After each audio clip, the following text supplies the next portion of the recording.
통해서 드리는 온라인 예배 시간이에요. 잠깐, 아직 준비가 안 되었다고요? 그럼 함께 준비해봐요. 먼저 주변을 깨끗하게 정돈해요. 단정한 옷으로 갈아입어요. 성경책, 찬송가, 헌금을 준비해요.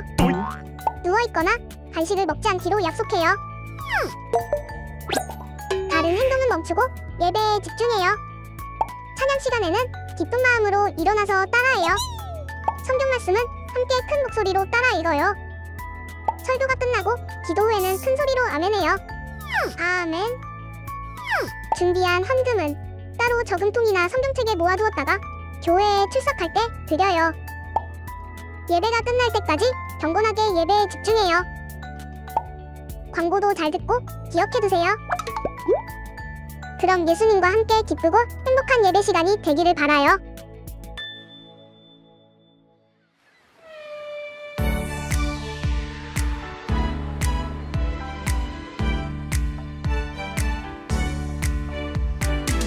저 아침 햇살과 저녁의 노을과 밤하늘 반짝 빛나는 별빛, 끝없는 바다와 푸른 산과 나무, 내 하나님의 그 솜씨 깊도다.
마가복음 4장 39절 예수께서 깨어 바람을 꾸짖으시며 예수께서 깨어 바람을 꾸짖으시며 바다더러 이르시되 잠잠하라 바다더러 이르시되 잠잠하라 고요하라 하시니 바람이 그치고 고요하라 하시니 바람이 그치고 아주 잔잔하여지더라 아주 잔잔하여지더라 마가복음 4장 39절 예수께서 깨어 바람을 꾸짖으시며 바다더러 이르시되 잠잠하라 예수께서 깨어 바람을 꾸짖으시며 바다더러 이르시되 잠잠하라 고요하라 하시니 바람이 그치고 아주 잔잔하여지더라 고요하라 하시니 바람이 그치고 아주 잔잔하여지더라 예수께서 깨어 바람을 꾸짖으시며 바다더러 이르시되 잠잠하라 고요하라 하시니 바람이 그치고 아주 잔잔하여지더라 예수께서 깨어 바람을 꾸짖으시며 바다더러 이르시되 잠잠하라 고요하라 하시니 바람이 그치고 아주 잔잔하여지더라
그날 저물 때 제자들에게 이르시되 우리가 저편으로 건너가자 하시니 그들이 무리를 떠나 예수를 배에 계신 그대로 모시고 가매 다른 배들도 함께하더니 큰 광풍이 일어나며 물결이 배에 부딪혀 들어와 배에 가득하게 되었더라. 예수께서는 고물에서 베개를 베고 주무시더니 제자들이 깨우며 이르되 선생님이여 우리가 죽게 된 것을 돌보지 아니하시나이까 하니 예수께서 깨어 바람을 꾸짖으시며 바다더러 이르시되 잔잔하라 고요하라 하시니 바람이 그치고 아주 잔잔하여지더라. 이에 제자들에게 이르시되 어찌하여 이렇게 무서워하느냐 너희가 어찌 믿음이 없느냐 하시니 그들이 심히 두려워하여 서로 말하되 그가 누구이기에 바람과 바다도 순종하는가 하였더라. 마가복음 4장 35절에서 41절 말씀. 아멘.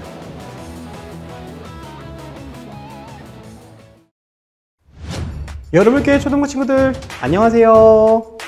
2021년 새로운 9월이 시작됐습니다. 자, 우리가 2021년에는 소금에 빛나는 이야기라는 이제 큰 타이틀 안에서 함께 말씀을 나누면서 진정한 빛과 소금이신 예수님에 대한 말씀을 계속해서 함께 나누고 있습니다. 자, 그렇다면 9월에는 우리가 어떠한 예수님에 대해서 함께 나누어 볼까요? 9월의 주제는 바로 자연을 다스리시는 예수님입니다. 자, 이번 여름 유난히 무더웠죠. 자, 이제는 가을이 다가오면서 아침 저녁으로 굉장히 신선한 바람도 불고 하는데 지난 여름이 너무 더워서 그런지 신선한 바람이 참 반가운 요즘입니다. 자, 그런데 앞으로 우리나라뿐만이 아니라 전 세계적으로 폭염과 폭우와 같은 기상이변으로 많은 피해들이 있을 거라고 해요. 올해만 해도 독일에서는 기록적인 비가 내려가지고 정말 큰 홍수가 나기도 했고요. 또 북미 지역에서는 기온이 무려 49도까지 올라가면서 기상 관측 이래 최고의 기온을 기록했다고 합니다. 와, 49도. 진짜 상상도 할 수가 없죠. 자, 이렇게 극단적인 기상이변 현상이 일어나자 기후를 연구하는 과학자들은 홍수와 폭염의 강도를 예측하지 못했음을 인정했다라고 해요. 자, 그래서 과학자들은 이 기상이변으로 인한 피해를 더 이제 간소화하기 위해서, 줄이기 위해서 더욱 고성능의 슈퍼컴퓨터를 만들어 더 정확한 기후를 예측하기 위해서 노력하고 있다고 합니다. 자, 친구들, 슈퍼컴퓨터에 대해서 들어봤나요? 슈퍼컴퓨터. 이 슈퍼컴퓨터는요, 날씨, 지진, 기후의 변화 등 기상과 관련된 모든 것을 예측합니다. 우리가 매일 뉴스를 통해서 확인하는 일기예보도 이 슈퍼컴퓨터를 통해서 예측된 정보를 우리에게 전달해 주는 거죠. 자, 나라마다 날씨와 기후를 예측하는 슈퍼컴퓨터를 가지고 있는데, 그렇다면 세계에서 가장 빠르고 정확한 슈퍼컴퓨터는 어디에 있고 어떠한 성능을 갖고 있을까? 2020년 11월 기준으로 슈퍼컴퓨터 성능 1위는 일본의 슈퍼컴퓨터인 후카쿠라고 합니다. 크기나 성능이 얼마나 되는지 그림으로만 보아도 감이 잘 안 오죠? 자, 그래서 찾아봤는데요. 이 슈퍼컴퓨터의 능력이 어느 정도냐면 1초 연산 능력은 전 세계 72억 명이 2년 동안 쉬지 않고 계산하는 것과 맞먹는다고 합니다. 그리고요, 또 올해 생산된 노트북 컴퓨터나 데스크탑 컴퓨터와 비교하면은 무려 330만 대와 맞먹는 능력을 보유하고 있다고 해요. 자, 이렇게 엄청난 성능으로 비가 오면 얼마나 왔는지 실시간으로 알려주기도 하고, 또 앞으로 얼마 동안 비가 오겠다, 홍수가 얼만큼 이제 올 것이다 라는 것을 이 슈퍼컴퓨터가 예측한다고 합니다. 그러나 이렇게 세계 1위의 엄청난 성능을 자랑하는 슈퍼컴퓨터도 홍수, 가뭄, 폭염, 그리고 폭설과 같은 자연재해 앞에서는 때로는 굉장히 무기력할 뿐입니다. 인간이 만든 슈퍼컴퓨터로 100% 정확한 예측은 불가능하기 때문이에요. 그래서 이 자연 앞에서 인간은 때로는 굉장히 무기력해지기도 하는 것이죠. 자, 비를 내리고 해를 비추고 구름을 보내는 것은요, 엄청난 슈퍼컴퓨터를 만드는 인간이라 해도 마음대로 할 수 없는 일입니다. 이 자연은 온 세상과 그리고 우주 만물을 창조하신 하나님만이 다스리시고 통치하실 수 있는 영역이에요. 자, 그래서 우리가 오늘은 말씀 속에서 자연을 다스리시는 그 예수님을 만나게 될 건데요. 자, 예수님께서 이 자연을 어떻게 다스리시는지, 그리고 어떻게 말씀하시는지 우리가 함께 말씀을 통해서 함께 살펴보도록 할게요. 예수님께서 많은 사람들에게 말씀을 전해주셨어요. 사람들은 시간이 가는 줄도 모르고 예수님의 말씀을 들었어요. 저녁이 되었어요. 예수님이 말씀을 마치시자 사람들이 하나 둘씩 집으로 돌아갔어요. 배에 올라타라. 저쪽 건너편으로 바다를 건너가자. 제자들이 예수님과 함께 가기 위해 배에 올라탔어요. 바다를 건너고 있는데 바람이 세게 불어왔어요. 또 파도가 높게 치더니 배 안까지 물이 들어왔어요. 이러다가는 모두가 바다에 빠져 죽을 것만 같았어요. 제자들은 너무 무서웠어요.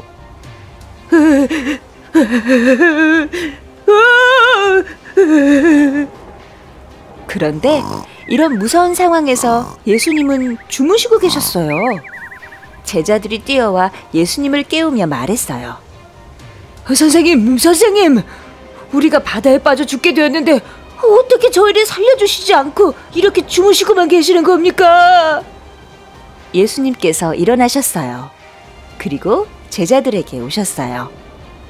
예수님께서는 놀라지도 않고 말씀하셨어요. 바다에게 말하니 잠잠하라, 고요하라. 예수님께서 말씀하시자 비와 바람이 그치고 파도도 잠잠해졌어요. 예수님의 말씀으로 파도와 바람이 잠잠해지자 제자들은 너무 놀랐어요. 파도가 잠잠해졌잖아. 어떻게 이런 일이... 그러게, 대체 저분이 누구이기에 바람과 파도가 저분의 말을 듣는단 말인가? 그러자 예수님께서 제자들에게 말씀하셨어요. 왜 이렇게 무서워하는 것이냐? 하나님께서 너희를 지켜주시는 것을 왜 믿지 못하느냐? 예수님은 이렇게 거센 파도도 바람도 말씀으로 모두 잠잠하게 하시는 분이에요.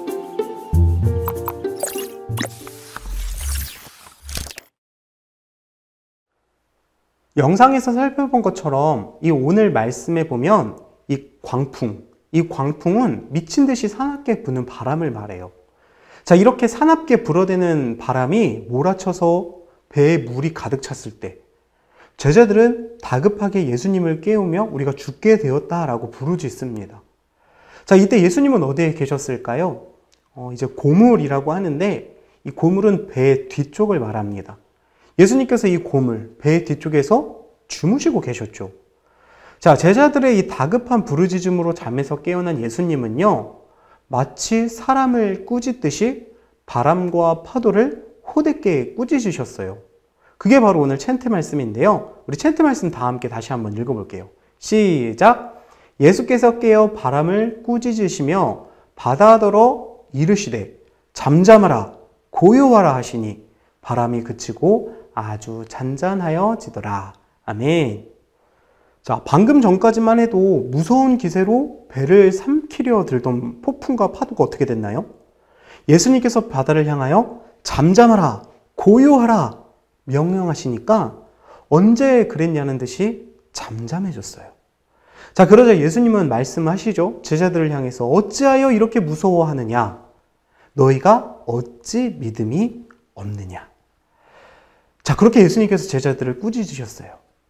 자, 광풍 앞에 죽게 되었다고 예수님을 흔들어 깨우던 제자들은요, 예수님의 말씀에 바다가 잔잔해지자 그가 누구이시기에 바람과 파도도 순종하는가? 라고 말하면서 놀라고 또 두려워했다고 합니다. 자, 우리 친구들이라면 제자들의 이 물음에 어떠한 대답을 해줄 수 있을까요? 바람과 파도가 예수님의 말씀에 순종하였다라는 것은 무엇을 의미할까? 자, 이 세상에서 어떤 사람이 바다를 다스릴 수 있을까? 자, 이 말씀을 통해서 우리는요, 예수님이 하나님의 아들이시면서 온 우주의 창조주이시자 또 만물을 다스리시는 왕이시라는 사실을 알 수가 있습니다. 굉장히 영화 같은 일이잖아요.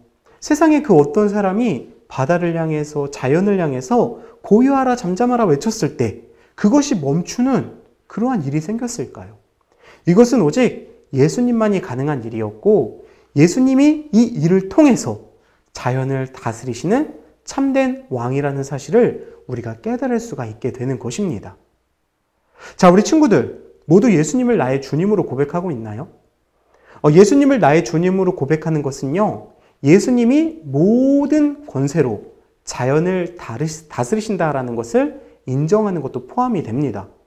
예수님이 이 땅의 진정한 왕으로서 하나님과 동일한 분으로서 세상의 모든 것들을 창조하셨다. 그리고 모든 것들을 다스리신다라는 걸 우리가 고백하며 살아가야 된다는 겁니다. 그래서 오늘 친구들과 함께 나눈 말씀의 결론이자 우리가 이 9월 한 달 동안 자연을 다스리시는 예수님에 대해서 함께 생각할 때 꼭 기억해야 될 말씀은 바로 이것입니다. 예수님이 자연의 주인이심을 기억하자. 자, 너무너무 무더웠던 여름을 우리가 보내면서 목사님 같은 경우는 에어컨을 안 틀어도 에어컨처럼 시원한 바람이 불었으면 좋겠다라는 생각을 많이 했어요. 아마 우리 친구들도 그런 생각을 해봤을 것 같은데요. 그러나 아무리 간절히 원해도 우리의 힘으로는 바람을 일으킬 수가 없습니다. 우리가 할 수 있는 것이라고는 부채를 이제 붙이거나 또는 선풍기 또는 에어컨을 켜는 것 정도겠죠. 자, 겨울에는 어떨까요? 밖에 나갈 수 없을 정도로 춥고 눈이 많이 와서 이제 그만 눈이 왔으면 좋겠다. 이제 그만 추웠으면 좋겠다라고 생각을 해도 우리의 생각만으로 추위가 사라지거나 내리던 눈이 멈추지는 않아요. 그래서 우리는 이러한 자연 앞에서 때로는 우리의 한계를 분명하게 경험해야 합니다. 느껴야 됩니다. 그리고요, 앞으로 우리가 살아가는 이 세상 가운데 이 자연이라는 건 엄청난 숙제로 우리들에게 다가왔어요. 이제 날씨가 굉장히 무더워지는 것도, 또 이제 바다의 수면이 굉장히 이제 높아지는 것도, 육지가 점점 사라지고, 사막이 점점 커져가고, 이제 북극에, 남극에 얼음이 이제 녹고, 이러한 모든 일들 앞에 우리는 때로는 무기력함을 분명 느끼는 그러한 시간들이 오게 될 겁니다. 이것뿐인가요? 비를 내리고, 해를 비추고, 바람을 일으키는 것은요, 도저히 인간이 하고 싶어도 할 수 없는 영역입니다. 이처럼 자연은요, 온 세상과 우주 만물을 창조하신 예수님만이 다스리시고 통치하실 수 있는 영역이에요. 자, 오늘 말씀을 나누는 우리 친구들이요, 이 사실을 늘 기억하기를 바랍니다. 그래서 모든 만물의 주인이신 그 예수님이야말로 모든 만물의 주인이시라는 것. 그리고 예수님께서 자연을 다스리시는 분이라는 사실을 우리 친구들이 기억하고, 그 예수님을 통해서 우리가 살아가는 모든 삶의 환경이 가장 선하고 가장 아름답게 이루어지고, 더불어서 하나님께서 세상을 창조하신 이후에 우리에게 그 모든 것들을 맡기셨거든요. 이제 그거를 청지기로서의 사명이라고 하는데, 하나님께서 맡기신 이 세상, 이 환경을 우리가 어떻게 하면 가장 선하게 아름답게 지킬 수 있을지를 늘 고민하면서 우리 친구들이 정말 하나님께서 기뻐하시는 귀한 주의 자녀로 쓰임받기를 주의 이름으로 축복합니다.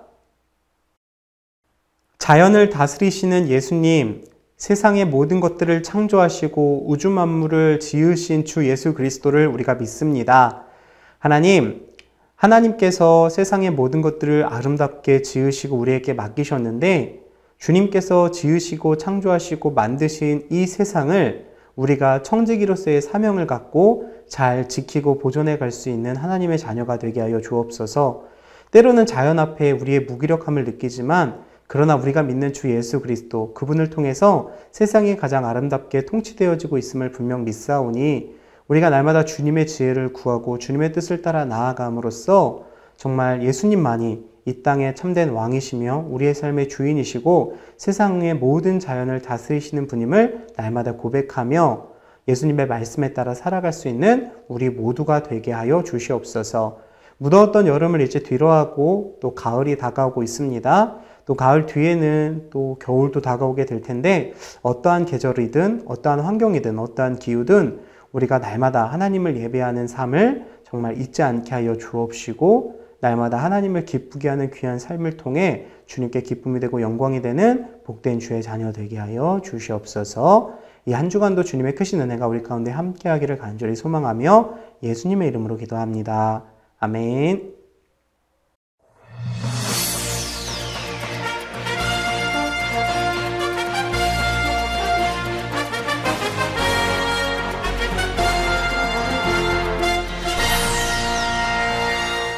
자, 초등부 광고 소식 전하겠습니다. 친구들, 9월이 시작됐습니다. 9월 한 달 동안도 우리 친구들이 하나님과 함께 동행하면서 이제 가을이 다가오고 있는 이 좋은 계절에 정말 하나님을 기쁘게 예배하고 말씀도 묵상하고 기도하면서 날마다 주의 자녀로 승리하는 거룩한 삶을 살아갈 수 있기를 바랍니다. 자, 예배 안내인데요. 교회에서의 현장 예배와 온라인 예배를 병행해서 계속해서 함께 드립니다. 지난주에도 더 많은 친구들이 현장에 나와서 함께 예배를 드리고 함께 드렸어요. 비록 아직 코로나19가 끝나지 않은 상황이지만, 그러나 우리 친구들이 각자에게 주어진 자리에서 최선을 다해서 예배를 드림으로써 하나님을 기쁘게 하는 주의 자녀가 되었으면 좋겠고요. 또 우리의 예배를 받으시는 그 하나님을 날마다 사모하면서 살아가는 우리 초등부 친구들이 되기를 바랍니다. 자, 그리고요, 우리 친구들 계속해서 성경 필사와 성경 통독을 잘하고 있으리라 생각합니다. 잠언의 필사 계속해서 이어갑니다. 우리 친구들이 9월 한 달 동안에도 또 잠언의 필사를 통해서 하나님의 지혜가 충만하게 채워졌으면 좋겠고요. 또 우리가 지난달에는 사도행전의 말씀을 함께 묵상했죠. 자, 그 전에는 이 사무엘상, 그 다음에 사도행전인데, 이 9월 달에 함께 나눌 말씀, 묵상할 말씀은 바로 또 에스더 말씀입니다. 구약 성경의 에스더 말씀을 통해서 정말 하나님의 섭리하심을 우리 친구들이 강력하게 경험했으면 좋겠어요. 목사님이 잠깐만 얘기하면 에스더에는 하나님이라는 이름, 하나님이라는 명칭이 단 한 번도 나오지가 않아요. 그래서 어떻게 성경인데 하나님이라는 말이 한 번도 안 나올 수 있을까? 그러나 하나님이라는 말이 단 한 번도 안 나오지만 에스더 말씀에는 하나님의 섭리하심, 이 하나님의 섭리하심이 하나님의 통치, 하나님의 역사, 하나님의 함께하심이라는 뜻을 다 포함하고 있는 말이거든요. 하나님의 섭리하심이 정말 강하게 나타나는 말씀 중에 하나가 바로 에스더 말씀입니다. 우리 친구들이 9월 동안, 또 에스더 말씀이 사도행전보다 좀 짧아요. 사무엘상보다도 짧고, 이 9월 동안 에스더 말씀을 통해서 하나님의 섭리하심을 강력하게 느끼고 우리 친구들의 삶에도 정말 하나님의 섭리하심이 함께하는 걸 우리 친구들이 몸소 체험했으면 좋겠습니다. 자, 그리고요, 이제 다음 주에 우리 성경 골든벨이 있습니다. 우리 6명의 친구들을 위해서 우리 친구들이 계속해서 함께 기도해 주었으면 좋겠습니다. 자, 친구들! 그러면 새로운 한 주간도 하나님의 말씀 가운데 승리하는 우리 초등부 친구들이 되기를 바라면서 또 어떠한 환경과 상황에도 예배자라는 사실 잊지 아니하고 승리하는 거룩한 주의 자녀가 되기를 바랍니다. 그럼 주기도문으로 모든 예배를 마치겠습니다. 인사할게요. 안녕!